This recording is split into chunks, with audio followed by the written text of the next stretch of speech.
भीड़ भाड़ से अलग होकर जब भी कोई इंसान अपने साथ अकेले में समय बिताता है, तभी उसके दिमाग में नाना प्रकार के चिंताएं जन्म लेने लगती हैं। मनुष्य की प्रवृत्ति ही ऐसी है कि वह ज़्यादातर समय नकारात्मक ही सोचता है। अपने लक्ष्य को कैसे प्राप्त किया जाए, यह सोचने की जगह वह सोचता है कि अगर लक्ष्य पूरा नहीं हुआ तो मैं क्या करूँगा।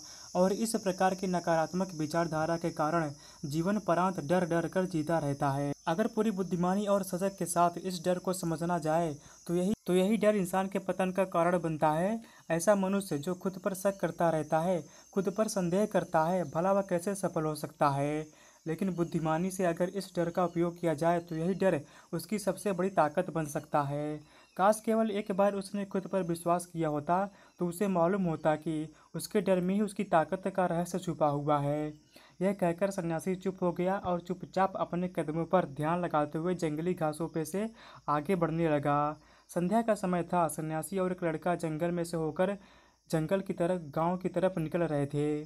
सन्यासी के यह शब्द लकड़हारे को कुछ समझ में नहीं आए। वह सोच रहा था कि डर में ताकत कैसे हो सकती है। डर तो आदमी को कमज़ोर बनाता है। अपने मन की उत्सुकता को जब वह काबू नहीं कर सका तो उसने सन्यासी से पूछा कि महात्मा महात्मन, आप यह क्या कह रहे हैं? डर में ताकत होती है तो आदमी को कमज़ोर वो तो आदमी को कमज़ोर बनाता है। उसे तो अपना डर दूर करना चाहिए।